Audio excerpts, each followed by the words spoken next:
Pasar burung 16 Ilir pada momen akhir pekan selalu ramai dikunjungi oleh berbagai kalangan. Salah satunya masyarakat pencinta burung kicau yang ada di Kota Palembang.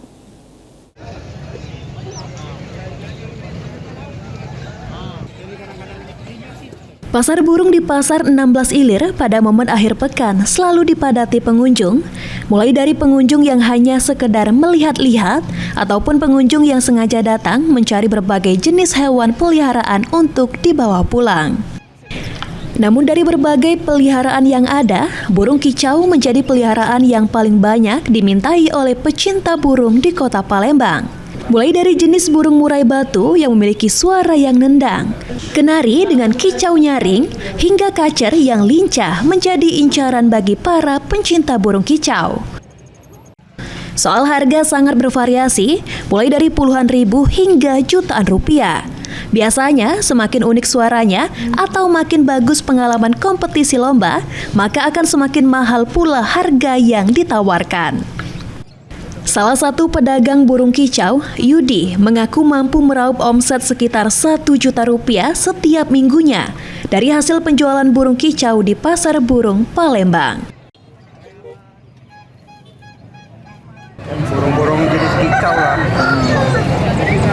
Kicau seluruh jenis burung lah, ada peminatnya masing-masing. Yang paling diminati apa, Kak? Kacer, murai, ciblek, lovebird. Untuk kisaran harga yang kita jual, Kak? Dari harga 300 sampai 1 juta lebih. Siapa, Pak? Sementara itu, Wasto, pencinta burung kicau, mengatakan, pada momen libur di hari Minggu, dirinya selalu menyempatkan diri ke pasar burung untuk sekadar mencari makanan burung sampai menambah koleksi burung kicau untuk menemani di waktu santai pada saat di rumah. Nah, apa aja yang kita beli, Pak, tadi? Baru kenari ini. Emang hobi burung, Pak? Iya, hobi.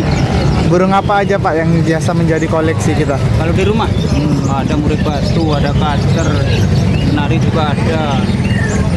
Banyak di rumah. Dengan pesona suara merdu dan keindahan bulu yang dimiliki, burung kicau tetap menjadi pilihan utama para penghobi burung, sekaligus menghidupkan pasar burung tradisional di tengah Kota Palembang. Eki Saputra, PAL TV.